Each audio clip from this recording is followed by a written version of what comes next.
71-এ আমরা দেখেছি যে পাক হানাদাররা দরজায় ঠক ঠক করত এবং জিজ্ঞেস করতো যে মুক্তি আছে কিনা।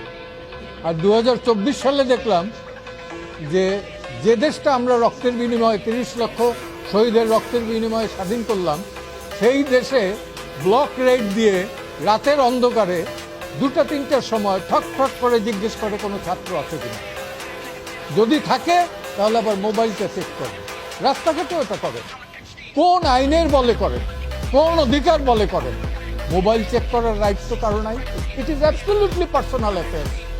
আজকে বাংলাদেশে এই আইটি ইনফরমেশন টেকনোলজির যুগে আমার মোবাইল চেক করবে যে কেউ, আমার ডায়েরি চেক করবে যে কেউ, আমার প্যান্ট চেক করবে যে কেউ, এই অধিকার তো কাউকে দেওয়া হয়।